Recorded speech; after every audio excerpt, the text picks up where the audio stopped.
దేవుని యొక్క సన్నిధిలో చేరి దేవుణ్ణి మహింపరచడానికి, దేవుని యొక్క సత్యవాక్యాన్ని నేర్చుకోవటానికి ఈ సమయాన్ని అనుగ్రహించిన దేవదేవునికి మొట్టమొదటిగా నేను స్తుతులు స్తోత్రాలు సమర్పిస్తున్నాను. ఇటువంటి ఒక మంచి కార్యక్రమాన్ని ఏర్పాటు చేసినటువంటి ఖమ్మంలో ఉన్నటువంటి క్రీస్తు ప్రభు సంఘము, శ్రీరామ్ నగర్, ఏదుల్పురం, ఖమ్మం ఈ ప్రాంతంలో ప్రియులు కేఎస్ పాల్ గారి ద్వారా ఈ సువార్త సభలు 3 రోజుల పాటు జరగటానికి సంఘము సువార్థికులు కలిసి 3 రోజులు దేవుని యొక్క వాక్యాన్ని ఈ ప్రాంతంలో నేర్పించాలని ఆలోచన చేయటం చాలా గొప్ప విషయం. అందుని బట్టి స్థానిక సంఘానికి, సువార్థికులకి ప్రత్యేకమైనటువంటి వందనాలు నేను తెలియజేస్తా ఉన్నాను. ఒక మంచి అవకాశాన్ని దేవుడు అనుగ్రహించాడు. ఈ సమయంలో దేవుని యొక్క గ్రంథంలోంచి కొన్ని వాస్తవమైనటువంటి సంగతులు మనము నేర్చుకోవడానికి ప్రయత్నించేద్దాం. ఈ బ్యానర్ మీద ఒక థీమ్ అనేది రాయబడింది, ఒక అంశం అనేది రాయబడింది. ఆ అంశాన్ని మనము నేర్చుకోబోతూ ఉంటాం. ఏంటి ఆ అంశం అని మనం ఆలోచన చేసినప్పుడు, మానవుని రక్షణ ప్రణాళిక. మానవుని రక్షణ ప్రణాళిక.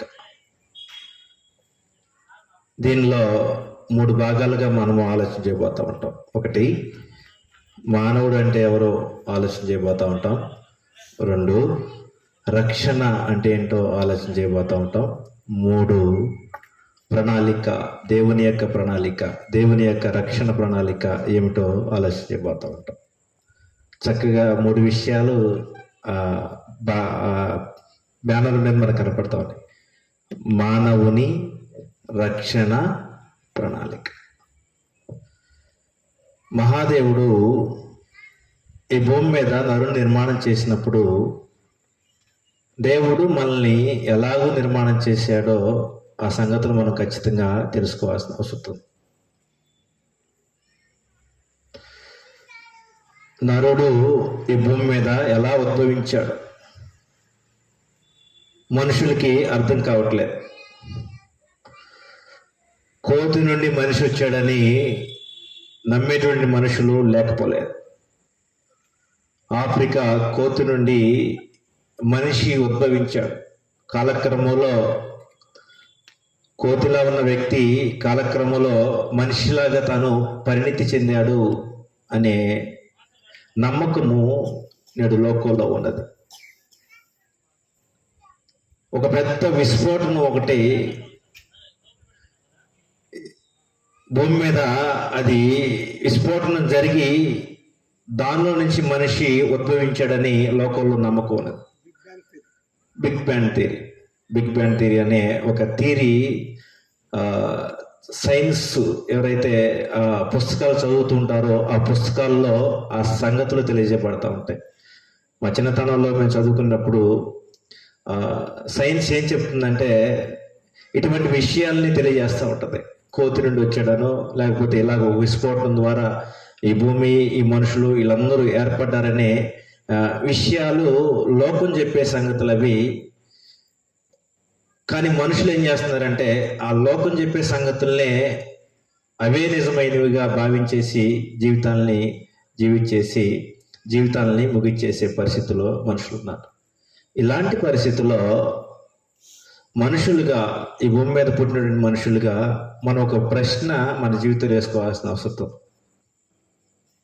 ఈ భూమి మీద ఏ ప్రశ్న వేసుకున్నా, ఏం కనుగొనలేకపోయిన పెద్ద సమస్య లేదు. కానీ నన్ను గూర్చి దేవుడు ఏం తెలియజేశాడో ఆ సంగతులు తెలుసుకోలేదనుకో ఈ జీవితానికి అర్థం లేదు.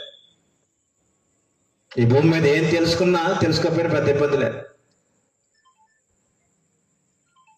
ఎన్నో ప్రయోగాలు చేసి కొత్త విషయాల్ని, కొత్త వ్యాక్సిన్ని, కొత్త ఇంజక్షన్ని కనుగొంటున్నట్టు పరిస్థితులు మనకు కనిపిస్తాం. అవి కనుగొనపోయిన పెద్ద ఇబ్బంది లేదు. నిన్ను గూర్చిన సంగతులు మహాదేవుడు మానవుని గూర్చి ఏ సంగతులు అయితే తెలియజేశాడో ఆ సంగతులు తెలుసుకోలేదనుకో, ఈ జీవితానికి తీవ్రమైనటువంటి నష్టం కలిగే అవకాశం ఉన్నది. కాబట్టి ఈ రాత్రికాల సమయంలో నిన్ను గూర్చిన సంగతులు, నన్ను గూర్చిన సంగతులు, లోకం చెప్పేటువంటి ఆ అవాస్తవమైన విషయాలను పక్కన పెట్టేసి, కోతి నుండి వచ్చాడో లేకపోతే ఇంకొక రూపంలో వచ్చాడో లోకం చెప్పే ఏవైతే ఉన్నాయో ఆ సంగతులు పక్కన పెట్టేసి, మహాదేవుని యొక్క గ్రంథము మానవుని గురించి ఏం చెప్తుందో ఈ సమయంలో మనము ఆలోచించడానికి ప్రయత్నం చేస్తాం. దేవుడు మానవుణ్ణి ఎలా నిర్మాణం చేశాడు అని మనం ఆలోచన చేసినప్పుడు, ఆదికాండము 2వ అధ్యాయము 7వ వచనంలో మహాదేవుని యొక్క గ్రంథము నరుని యొక్క నిర్మాణం గురించి మాట్లాడుతూ ఉంటుంది. దేవుడు మనుషుల్ని నిర్మాణం చేశాడు. ఎలా నిర్మాణం చేశాడు మనం ఆలోచన చేస్తే, దేవుడే చక్కగా తన యొక్క గ్రంథం ద్వారా సంగతులు బయలుపరిచాడు. పరిశుద్ధ గ్రంథంలో సంగతులు తేటగా బోధించబడతా ఉన్నాయి.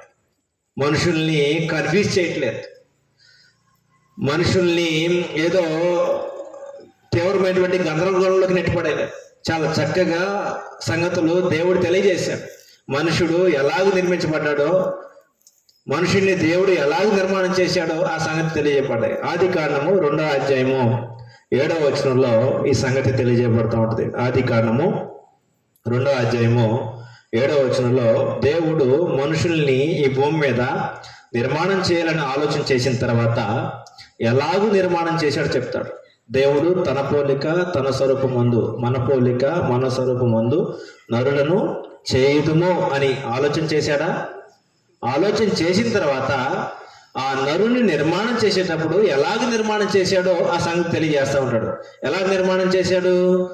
ఆదికాండము 2వ అధ్యాయము 7వ వచనంలో ఆ సంగతి తెలియజేయబడతా ఉంటుంది. ఆదికాండము 2వ అధ్యాయం 7వ వచనంలో, దేవుడైన యెహోవా నేల మట్టితో నరుని నిర్మించి వాని నాసిక రంధ్రములో జీవవాయువును ఊదగా నరుడు జీవాత్మ. నరుడు జీవాత్మ. దేవుడైన యెహోవా దేనితో నిర్మాణం చేశాడు నరుణ్ణి? అక్కడ చెప్పాడు నేల మంటితో అని చెప్పేశాడు. నేల మన్నుతో నిర్మాణం చేశాడు. నేల నుంచి మట్టి తీసుకున్నాడు. ఆ మట్టితో ఏం చేశాడంటే మనిషిని నిర్మాణం చేసేసాడు. నేల మట్టితో మహాదేవుడు ఏం చేశాడంటే నరుణ్ణి నిర్మాణం చేసి వారి నాసిక రంధ్రంలో జీవవాయువు ఊదగా నరుడు జీవాత్మ. కాబట్టి మనుషుడు ఎలాగూ నిర్మించబడ్డాడు అంటే, దేవుడు నేల మట్టితో మనిషిని నిర్మాణం చేశాడు. మొట్టమొదటి వ్యక్తిని ఎవరు నిర్మాణం చేశాడు? దేవుడు నిర్మాణం చేశాడు. తొలి నిర్మాణకుడు ఎవరు అనే ఒక ప్రశ్న మనం వేసుకున్నప్పుడు, ఈ భూమి మీద మనుషుల్ని నిర్మాణం చేసిన వ్యక్తి దేవుడే. తొలి నిర్మాణకుడు ఆయన. తను ఎలాగైనా చేయగలడు నరుని. నేల మట్టితో నరుని నిర్మించగలడు. తను ఏదైనా తీసుకుని దేవుడు నరుని నిర్మాణం చేయగలడు. అంత శక్తివంతుడు దేవుడు. మహాదేవుడు నరుని నిర్మాణం చేసేటప్పుడు మట్టిని తీసుకొని నిర్మాణం చేశాడు. ఆ తర్వాత దేవుడు మట్టిని ఎంచుకోవాలి. మట్టిని ఎంచుకున్నాడా? దేవుడు తర్వాత నరుని నిర్మాణం చేసేటప్పుడు పక్కటెముకని ఎంచుకున్నాడు. పక్కటెముక. ఆదికాండము 2వ అధ్యాయంలో ఈ సంగతి తెలియజేయబడతా ఉంటుంది. ఆదికాండము 2వ అధ్యాయము 2వ అధ్యాయం మనము 21వ వచనం చూడడానికి ప్రయత్నం చేద్దాం. 2వ అధ్యాయం 21వ వచనం. అప్పుడు దేవుడైన యెహోవా ఆదామునకు గాఢ నిద్ర కలగజేసి అతడు నిద్రించినప్పుడు అతని ప్రక్కటెముకలలో ఒక దానిని తీసి ఆ చోటును మాంసముతో పూడ్చివేసెను. ఏం చేశాడు? మట్టిని తీసుకోవచ్చుగా రెండోసారి. ప్రక్కటెముకని తీసుకున్నాడు. దేవుడు ఎలాగైనా నరుణించగలడు. దేవునికి సమర్థము సాధ్యం. అది నరుని నిర్మాణం చేయాలనుకుంటే మట్టిని తీసుకొని నిర్మాణం చేయగలడు. నరుని నిర్మాణం చేయాలనుకుంటే ప్రక్కటెముకని తీసుకొని నిర్మాణం చేయగలడు. శాస్త్రవేత్తలకి అర్థం కావట్లేదు. శాస్త్రవేత్తలకి అర్థం కావట్లేదు. అసలు నరుడు ఎలా నిర్మాణం జరుగుతుంది, అసలు నరుడు ఎలాగూ నిర్మించబడుతున్నాడు. కాబట్టి మహాదేవుడు ఈ భూమి మీద నరులు నిర్మించేటప్పుడు ఎంత అద్భుతంగా నరులు నిర్మాణం చేశాడంటే, ఏమేమి మెటీరియల్ తీసుకొని నిర్మాణం చేశాడంటే, నిజంగా దేవుని యొక్క గ్రంథం చదువుతున్నప్పుడు చాలా తేటగా సంగతులు మనం తెలియజేయబడతాం. మట్టిని తీసుకొని నిర్మాణం చేసేసాడు, పక్కటెముకను తీసుకొని నిర్మాణం చేశాడు. ఆ తర్వాత దేవుడు తల్లి యొక్క గర్భాన్ని ఎంచుకున్నాడు. తల్లి యొక్క గర్భం ద్వారా మనుషుల్ని నిర్మాణం చేయాలని ఆలోచన చేశాడు. కీర్తనల గ్రంథము 139వ కీర్తనలో 139వ కీర్తన మొట్టమొదటిగా మట్టిని తీసుకొని నిర్మాణం చేశాడు, 2 పక్కటెముకను తీసుకొని నిర్మాణం చేశాడు, 3 తల్లి యొక్క గర్భాన్ని ఎంచుకున్నాడు. తల్లి యొక్క 139వ కీర్తన మనము 13 నుంచి చదువుకున్నట్లయితే ఈ సంగతులు తెలియజేయబడతా ఉంటాయి. 139వ కీర్తన 13వ వచనంలో మహాదేవుడు చాలా చక్కగా నరుని యొక్క నిర్మాణము ఎలా జరుగుతుందో తెలియపరుస్తూ ఉంటాడు సంగతులు. 139:13 నుంచి ఎవరైనా తీస్తే చదివి సేకరించండి. నా అంతరింద్రియములను నీవే కలగజేసితివి, నా తల్లి గర్భమందు నన్ను నిర్మించిన వాడవు. ఎక్కడ నిర్మాణం జరుగుతుంది? తల్లి యొక్క గర్భంలో నిర్మాణం జరుగుతుంది. ఎలా జరుగుతుంది ఆ నిర్మాణం? అమ్మకు తెలుసా సంగతి? తెలుసా? నాన్నకు తెలుసా? స్కానింగ్ చేసే డాక్టర్లు తెలుసా?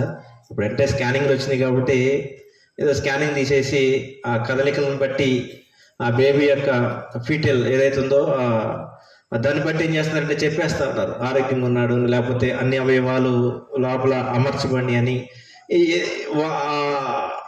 ఏదైతే ఉందో దాన్ని బట్టి స్కానింగ్లో వచ్చిన రిపోర్ట్ని బట్టి ఉన్నటువంటి ఆ సంఖ్యలను బట్టి చెప్పగలుగుతా ఉన్నారు. కానీ మహాదేవుడు తల్లి గర్భంలో ఆ బిడ్డని ఎలాగ నిర్మాణం చేస్తున్నాడో ఏ శాస్త్రవేత్తకి అర్థపట్టట్లా. గర్భం ధరించిన తల్లికి ఆ సంగతి అర్థం కావట్లా. అంత అద్భుతంగా మహాదేవుడు తల్లి గర్భంలో నిర్మాణం చేస్తున్నాడు మనుషులు. ఒకప్పుడు మట్టిని తీసుకుని అద్భుతంగా మనిషిని నిర్మాణం చేశాడు, తర్వాత పక్కటెముకని తీసుకుని అద్భుతంగా మనిషిని నిర్మాణం చేశాడు. ఆ తర్వాత తల్లి గర్భం నుంచి మహాదేవుడు ఏం చేస్తుందంటే మనుషుల్ని భూమి మీదకి తీసుకొస్తున్నాడు. నా తల్లి గర్భమందు నన్ను నిర్మించిన వాడవు నీవే, నీవు నన్ను నిర్మించిన విధము చూడగా నాకు భయమును ఆశ్చర్యం. ఇట్స్ ఎ వండర్ అన్నాడు. అదొక వండర్ అంతే. ప్రపంచంలో ఎన్నో వండర్స్ మనకు కనపడతా ఉంటాయి. 7 వింతల్లో అని ప్రపంచంలో 7 వింతల్లో నేను చాలా గొప్పగా మనం మాట్లాడుతూ ఉంటాం. తల్లి గర్భంలో బిడ్డ నిర్మాణం జరుగుతుంది, అదొక వండర్ అని చెప్పేశాడు దేవుడు. కాబట్టి ఈ భూమి మీద పుట్టినటువంటి మనుషులు ఆలోచన చేసుకోవాల్సిన సంగతి ఏంటంటే నీ నిర్మాణం ఎలా జరిగింది, నీ నిర్మాణం ఎలా జరిగింది ఈ భూమి మీద, నువ్వు ఎలా వచ్చావు ఈ భూమి మీదకి, నేను ఎవరు నిర్మాణం చేశారు, నేను నిర్మించిన వాడు ఎవడు అనే ప్రశ్నలు నీకు వేసుకుంటే మహాదేవుడే నన్ను నిర్మాణం చేశాడు. ఎలా నిర్మాణం చేశాడు? యోబు గ్రంథము 10వ అధ్యాయంలో మాట్లాడుతూ ఉంటాడు. చాలా చక్కగా సంగతులు మహాదేవుని గ్రంథం మాట్లాడుతూ ఉంటాడు. యోబు గ్రంథము 10వ అధ్యాయం 11వ వచనంలో చర్మముతోనూ మాంసముతోనూ నీవు నన్ను కప్పితివి, ఎముకలతోనూ నర్ములతోనూ ఎలా నిర్మాణం చేసేదంట? చర్మముతోనూ మాంసముతోనూ నీవు నన్ను కప్పితివి. చర్మము మనిషి కాడ పాయింట్ జాగ్రత్తగా ఆలోచించాలి. మానవుడు ఎవరు అని మనం ఆలోచన చేసినప్పుడు చర్మము మానవుడు కాడా, మాంసం మానవుడు కాడా, ఎముకలు మానవుడు కాడా, నరములు మానవుడు కాడా? ఏమని మాట్లాడుతుండే అక్కడ? మీరు జాగ్రత్త సంగతులు ఆలోచన చేస్తే చర్మముతోనూ మాంసముతోనూ నీవు నన్ను అని ఎవరి గురించి అయితే మాట్లాడుతున్నాడో లోపల కప్పబడిన వ్యక్తి ఎవరైతే ఉన్నారో అంతరంగ పురుషుడు, బయటికి కనిపించిన వాడు, ఎవరైతే ఉన్నారో వారు మానవుడు అని గ్రంథం మాట్లాడుతూ ఉన్నారు. కాబట్టి చర్మముతో, మాంసముతో, ఎముకలతో, నరములతో ఒక అద్భుతమైనటువంటి నిర్మాణము మహాదేవుడు నిర్మాణం చేశారు. ఒక అద్భుతమైనటువంటి నిర్మాణం. మానవుడు ఎవరు అంటే మానవుడు దేవుని యొక్క శక్తి చేత దేవుడే స్వయంగా పనిగట్టుకొని నిర్మించబడ్డ వ్యక్తి మానవుడు. మొట్టమొదటి మానవుణ్ణి ఆయనే స్వయంగా నిర్మాణం చేశాడు. రెండవ మానవుణ్ణి ఎవరైతే ఉందో ఆ స్త్రీ, ఆమెను కూడా దేవుడే నిర్మాణం చేశాడు. ఈవెన్ నేడు ప్రస్తుతము కూడా గర్భంలో ఉన్నటువంటి శిశువుని సైతము నిర్మాణం చేసే దేవుడు ఆయన. కాబట్టి నీ నిర్మాణం ఎలా జరుగుతుందో ఒకసారి జ్ఞానయుక్తంగా ఆలోచించాయి ఈ రాత్రికాల సమయంలో. మా అమ్మ గంటేనో లేకపోతే మా నాన్న గంటేనో ఈ భూమి మీదకి వచ్చాను నువ్వు సమరపడుతున్నావేమో. దేవుని యొక్క కృప లేకపోతే, దేవుడిని నిర్మించకపోతే, దేవుడు నీ పట్ల శ్రద్ధ తీసుకోకపోతే ఈ భూమి మీదకి వచ్చేవాడు కాదేమో. కాబట్టి భూమి మీద పుట్టినటువంటి మనుషులు, ప్రతి మనిషి తన యొక్క జీవితంలో ఆలోచన చేసుకోవాల్సిన అవసరం ఉంది. నేను ఈ భూమి మీదకి ఎలా వచ్చాను, ఎవరిని నిర్మాణం చేశాను, ప్రశ్నలు వేసుకోవాల్సిన అవసరం ఉంది. ఈ భూమి మీద ఏది సంపాదించుకోకపోయినా, ఏమి మనము పోగేసుకోకపోయినా, నిన్ను కూర్చున్న వాస్తవం నువ్వు తెలుసుకోలేదు అనుకో, ఖచ్చితంగా ఈ జీవితము నిష్ప్రయోజన సంగతి మనం ఆలోచన చేసుకోవాలి. కాబట్టి మానవుడు ఎవరు అన్నప్పుడు, మానవుడు నేల మట్టితో నిర్మించబడినవాడు. మానవుడు ఎవరు అన్నప్పుడు, మానవుడు బాహ్య పురుషుడు, ఆంతర్య పురుషుడు అన్నాడు. మనం ఒకసారి లేఖనాలు చదివితే కొరింథీ 2వ పత్రికలో మాట్లాడతాడు. బాహ్య పురుషుడు అంటాడు, ఆంతర్య పురుషుడు అంటాడు. మానవుడిని ఎట్లా నిర్మాణం చేశాడంటే బాహ్య పురుషుడుగా, ఆంతర్య పురుషుడు. బాహ్య పురుషుడు అంటే అర్థం ఏంటి? బయటికి కనిపించాడు. ఆంతర్య పురుషుడు అంటే అర్థం ఏంటి? బయటికి కనిపించినవాడు. అంటే మానవుడు నిర్మాణం చేసేటప్పుడు మట్టిని తీసుకుని నిర్మాణం చేశాడు, ఎముకను తీసుకుని నిర్మాణం చేశాడు, తల్లి గర్భంలో నిర్మాణం చేస్తున్నాడు. ఆయన నిర్మాణం చేసేటప్పుడు బాహ్య పురుషుడిగా నిర్మాణం చేస్తున్నాడు, ఆంతర్య పురుషుడిగా నిర్మాణం చేస్తున్నాడు. కొరింథీ 2వ పత్రిక 4వ అధ్యాయంలో ఈ సంగతి మాట్లాడుతూ ఉంటాడు. కొరింథీ 2వ పత్రిక 4వ అధ్యాయము మనం చదువుకుంటే సంగతులు 16 నుంచి 18 వచనాలు అనుకుంటా. ఒకసారి 4వ అధ్యాయం 16 నుంచి 18 వచనాలు చదివితే అక్కడ ఈ సంగతులు తెలియజేయబడతా ఉంటాయి. కావున మేము ఆధైర్యపడము, మా బాహ్య పురుషుడు కృషించినను, ఏమన్నాడు అక్కడ? బాహ్య పురుషుడు అంటున్నాడు, పక్కన మళ్ళీ ఆంతర్య పురుషుడు అన్నాడు. అంటే మనుషుడు బాహ్య పురుషుడుగా నిర్మాణం చేయబడ్డాడు, 2 ఆంతర్య పురుషుడుగా నిర్మాణం చేశాడు. కాబట్టి దేవుడు ఒక అద్భుతమైన రీతిలో మనుషుడిని నిర్మాణం చేశాడు. మనం ఏం చేస్తామంటే ఈ బాహ్య సంబంధమైన దాని మీద ఇదే ముఖ్యమైనదిగా, ఇదే నిత్యం ఉండేదిగా, ఇదే చాలా కీలకమైనదిగా దీని మీదే మనం మనసు పెడతాం. ఆంతర్య పురుషుడు ఒకడున్నాడు, అతడు అదృశ్యుడు, అది ఆత్మ, అది యుగాలు ఉంటది, అది నిత్యము ఉంటదని దాని మీద ఏమాత్రం ఆలోచించే. నరుడు అంటే శరీరం కాదు. నరుడు అనగా ఆత్మ అనే ఒక సంగతి మనుషులు గ్రహించాల్సిన అవసరం. నువ్వెవరు అంటే నేను అంటే శరీరం కాదు, నేను అంటే ఆత్మ అనే భావన ఎప్పుడైతే మనిషి ఆలోచన చేస్తాడో, ఆ సంగతి ఎప్పుడైతే మనిషి గ్రహిస్తాడో, అప్పుడు ఆత్మ సంబంధమైన సంగతుల మీద మనసు పెట్టడానికి ప్రయత్నం చేస్తాడు. ఆత్మ సంబంధమైన సంగతులు ఏవైతే ఉన్నాయో వాటి మీద మనసు పెడతాడు. తన ఆత్మ అనే సంగతి తనకు అర్థమైన రోజు తను ఏం చేస్తాడంటే ఈ ఆత్మకు సంబంధించి దేవుడు ఏం చెప్పాడో ఆ సంగతుల మీద ఖచ్చితంగా మనుషుడు ఆలోచన చేయడానికి మనం ఆ దిశగా అడుగులేస్తున్న సంగతి మనము ఆలోచించాలి. కాబట్టి నరుడు అనగా ఎవరు అన్నప్పుడు, నరుడు అనగా ఆత్మ అనే ఒక సంగతి మనము గ్రహించాలని ప్రభుపేట మీకు. నరుడు అంటే దేహం కాదు.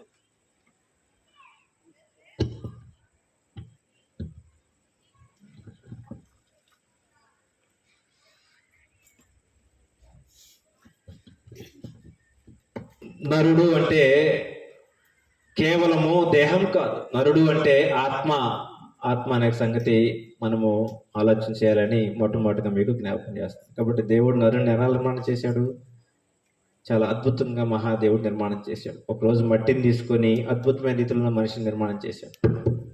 తర్వాత ఎముకను తీసుకొని అద్భుతమైన రీతిలో ఒక నిర్మాణం చేశాడు. తర్వాత తల్లి గర్భంలో ఈరోజు మనం ఇలాగున్నామంటే అద్భుతమైన నిర్మాణం. దేవుడు దాని వెనకాల పనిచేశాడు. దేవుడు దాని వెనకాల శ్రద్ధ తీసుకున్న సంగతి మనము ఆలోచించాలి.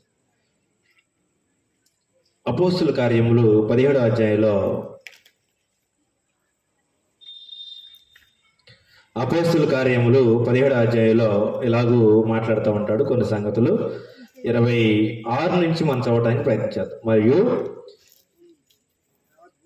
17వ అధ్యాయం 26వ వచనం, మరియు యావత్ భూమి మీద కాపురం ఉండుటకు ఆయన ఒకరి నుండి ప్రతి జాతి మనుషులను సృష్టించి. కాబట్టి ఎవరు నిర్మాణం చేశారంటే, సృష్టించిన వారు ఎవరు అంటే దేవుడే అనే ఒక సంగతి ఖచ్చితంగా ప్రతి మనిషి తెలుసుకోవాలి.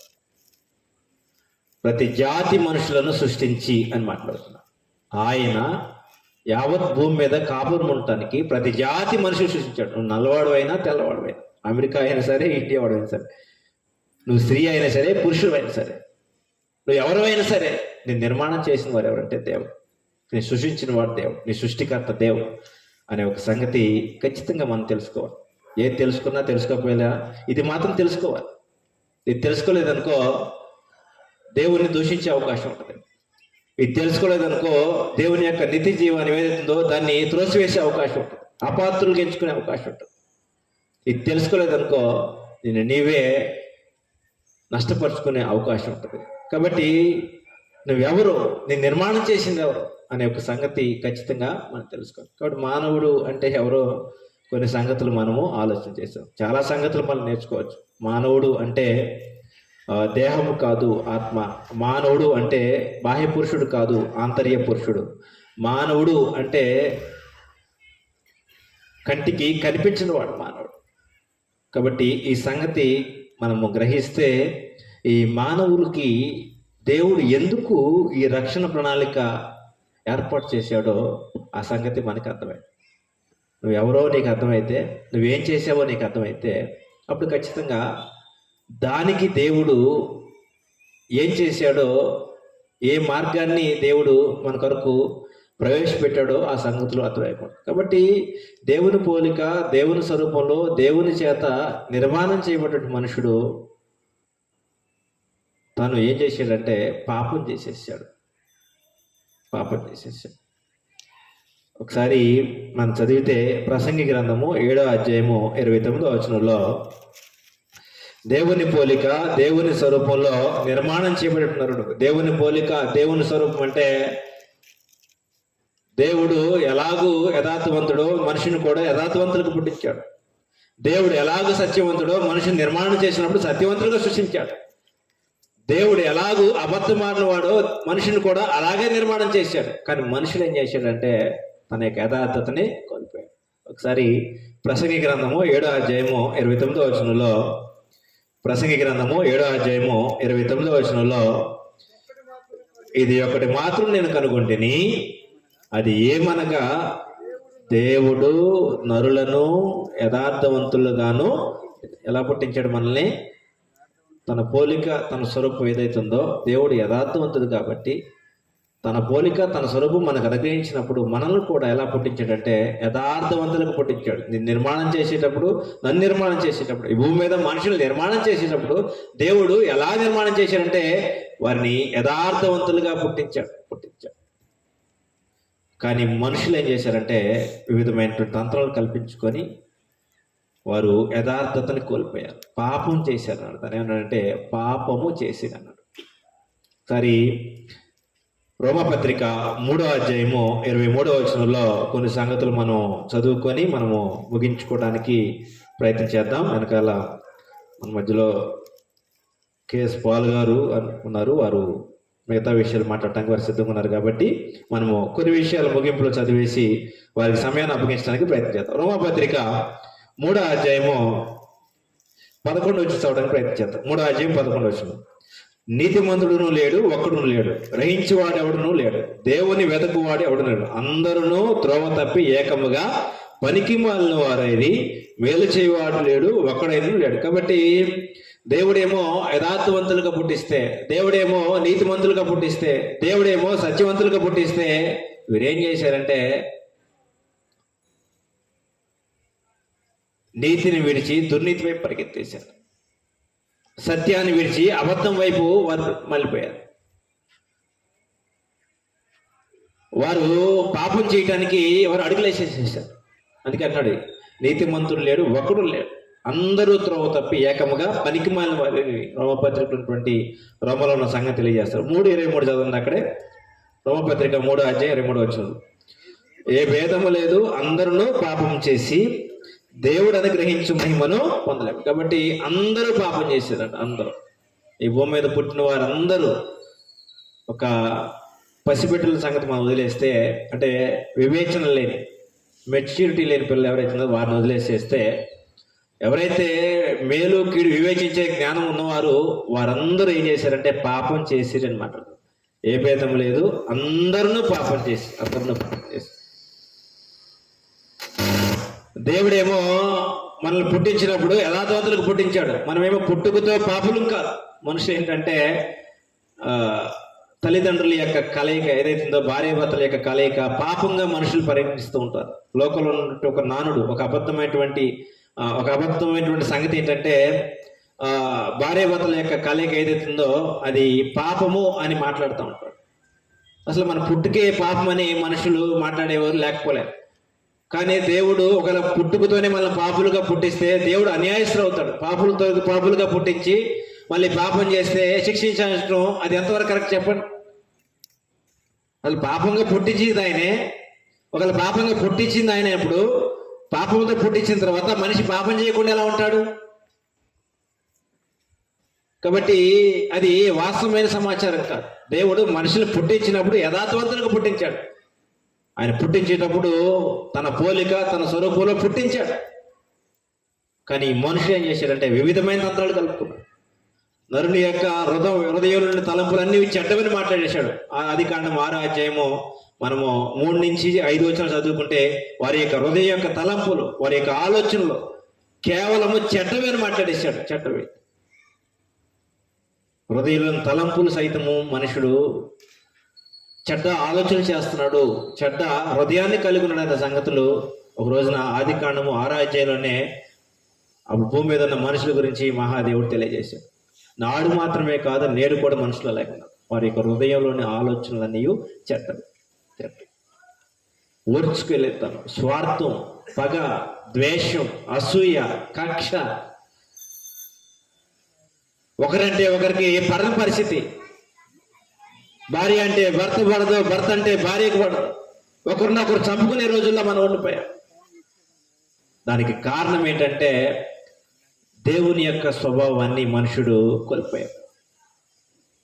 దేవుడు తన పోలిక, తన స్వభావంలో మనుషుని నిర్మాణం చేస్తే మనిషి ఏం చేస్తానంటే దేవుని యొక్క స్వభావాన్ని విడిచిపెట్టేసేసి దుష్ట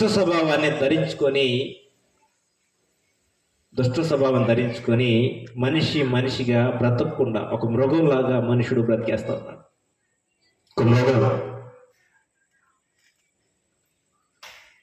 అప్పుడప్పుడు అంటూ ఉంటారు, అరే నువ్వు మనిషి మృగం అంటారా? మీరు అన్నారు? అరే నువ్వు మనిషివా మృగమా అంటూ ఉంటారు. ఎందుకు ఆ మాట అంటారు చెప్పండి? వాని యొక్క ప్రవర్తన అంత దుష్టత్వంతో ఉండుంటే,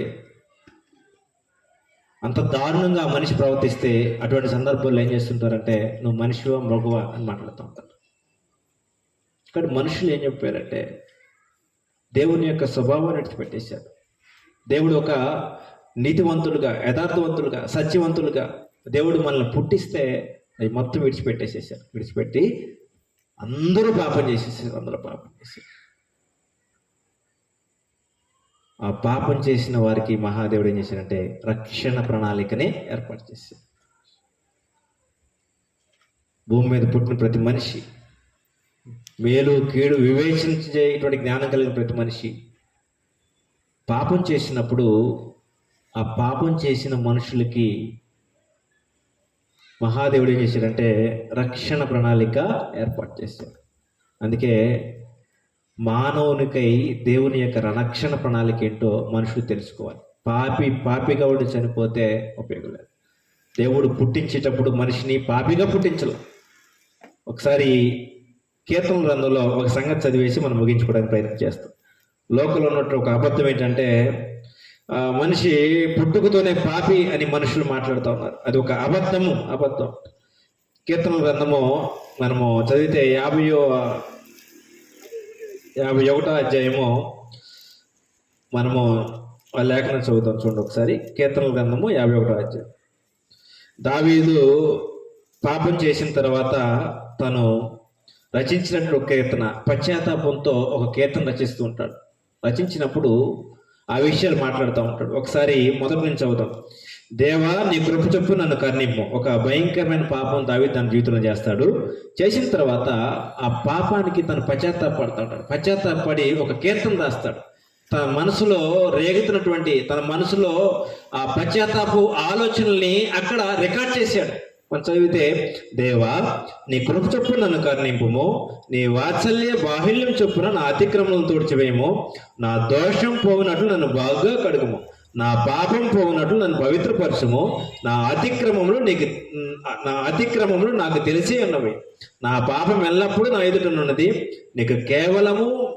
నీకే విరోధముగా నేను పాపం చేసినాను, నీ దృష్టి ఎదుట నేను చెడుతనం చేసినాను. కావున ఆజ్ఞ ఇచ్చినప్పుడు నీవు నీతిమంతుడుగా అగపడదవు, తీర్పు తీర్చినప్పుడు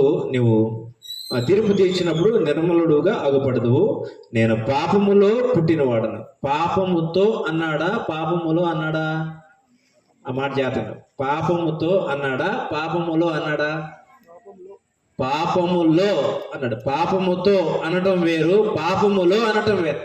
కానీ మనుషుడు ఏం చేశాడంటే అక్కడ వాక్యాన్ని సరిగ్గా విభజించి చదవటం చేతగాక, సత్యవాక్యాన్ని సరిగా అర్థం చేసుకోకపోవడం వల్ల ఏం చేశాడంటే మనుషులు పాపముతో అని మాట్లాడటం మొదలేశారు కొంతమంది. అందువల్ల ఏమైపోయిందంటే ఆ అసత్యము లోకంలోకి ప్రబలైపోయింది. కాబట్టి దేవుడు మనుషులు నిర్మాణం చేసినప్పుడు పాపముతో పుట్టించాల, యథార్థవంతులుగా పుట్టించాడు. దావీదు ఇది మాట్లాడే సమయానికి ఆ లోకమంతా పాపముతో నిండి ఉన్నదని మాట్లాడుతున్నాడు. నేడు ఎలాగైతే పాపముతో నిండి ఉన్నదో, దావీదు ఈ కీర్తన రాసే సమయం ఏదైతే ఉందో ఆ సమయంలో లోకమంతా పాపముతో నిండి ఉన్నది అని మాట్లాడుతున్నాడు. నేను పాపములో పుట్టినవాడు, ఈ లోకం పాపతో నిండి ఉన్నప్పుడు నేను పుట్టానయ్యా అని చెప్తున్నాడు. ఏం చెప్తున్నాడు? ఈ లోకం పాపముతో నిండి ఉన్నప్పుడు నేను పుట్టానయ్యా. ఇప్పుడు ఎలాగైతే పాపంతో లోకం నిండి ఉన్నదో, నేను ఎలాగ పుట్టానో, మీరు ఎలాగ పుట్టారో, అలాగే దావీదు కూడా లోకం పాపంతో నిండి ఉన్నప్పుడు, పాపపు ఆలోచనలతో, దుష్ట ఆలోచనలతో, దుర్మార్గంతో, దేవునికి విరుద్ధంగా, దేవుని యొక్క చిత్తానికి వేరుగా బ్రతికేటువంటి పరిస్థితులు ఉన్నప్పుడు, అలాంటి పరిస్థితుల్లో నేను పుట్టానయ్యా అని చెప్తున్నాడు. అలా చెప్పిన సంగతినే వీళ్ళు ఏం చేశారంటే వక్రీకరించి ఒక అసత్యాన్ని మాట్లాడటం మానేశారు. పాపంతో పుట్టాను అని, నేను మనిషి పుట్టుకతోనే పాపని అనే ఒక అబద్ధాన్ని ఏం చేశారంటే మాట్లాడేసి అనేకుల్ని ఆ యొక్క అసత్యం వైపు నడిపారు. కాబట్టి దేవుడు మనుషులు నిర్మాణం చేసినప్పుడు యథార్థవంతులకు పుట్టించాడు, సత్యవంతులకు పుట్టించాడు, నీతిపరులకు పుట్టించాడు. తన పోలిక, తన స్వరూపం ఏదైతే ఉందో అది దేవుడు నీతిమంతుడు, దేవుడు సత్యవంతుడు, దేవుడు అబద్ధమాడినవాడు. అలాంటి ఒక గొప్ప స్వభావాన్ని, పోలికని మనకు అనుగ్రహించి మహాదేవుడు మనల్ని నిర్మాణం చేశాడు. మనం ఏం చేసామంటే ఆ స్వభావాన్ని విడిచిపెట్టేసేసి మరొక స్వభావాన్ని మనం ధరించుకున్నప్పుడు, ఈ ధరించుకున్నటువంటి ఈ పాపం చేసిన మనుషులకి దేవుడు ఏం చేశాడంటే రక్షణ ప్రణాళిక ఏర్పాటు చేశాడు. ఆ రక్షణ ప్రణాళికకి సంబంధించి కేఎస్ పాల్ గారు మీకు తెలియజేస్తాడు. నేను ఒక 2 సంగతులు మీతో మాట్లాడాను. ఒకటి ఏంటంటే దేవుడు మనుషుల్ని ఎలాగ నిర్మాణం చేశాడు అనే సంగతి చెప్పాను. మనుషుని నిర్మాణం చేసిన తర్వాత మనుషుడు ఏం కోల్పోయాడు అనే సంగతి మీకు తెలియజేశాడు. ఏం కోల్పోయాడు? దేవుని యొక్క స్వభావాన్ని కోల్పోయాడు. దేవుని యొక్క స్వభావాన్ని కోల్పోయినప్పుడు దేవుడు ఏం చేశాడు? రక్షణ ప్రణాళికని మానవుల కొరకు ఏర్పాటు చేశాడు. ఎవరైతే పాపం చేశారో, ఎవరైతే దేవుని విరుద్ధంగా బ్రతికారో వారందరినీ మరలా దేవుడు తనతో సమాధానపరచుకోవడం కోసం, వారందరికీ దేవుడు తన యొక్క స్వభావాన్ని అనుగ్రహించడం కోసం, తన యొక్క స్వభావంలో పాలువారు కావడం కోసము మహాదేవుడు గొప్ప రక్షణ ప్రణాళికను ఏర్పాటు చేశాడు. ఆ రక్షణ ప్రణాళికని ఎవరైతే తెలుసుకొని రక్షణ మార్గంలోకి ప్రవేశిస్తారో, రక్షణని తమ సొంతం చేసుకుంటారో, వారు ఖచ్చితంగా దేవునితో సంబంధాన్ని కలిగి ఉండే అవకాశం ఉంటుంది. దేవుని యొక్క స్వభావంలో పాలువారు అయ్యే అవకాశం ఉంటుంది. దేవుని స్వభావంలో, దేవ స్వభావంలో పాలువారు కాకపోతే అది చాలా భయంకరంగా ఉంటుందన్న సంగతి మీరు గ్రహించి ఒక మంచి అవకాశాన్ని మహాదేవుడు నాకు అనుగ్రహించాడు.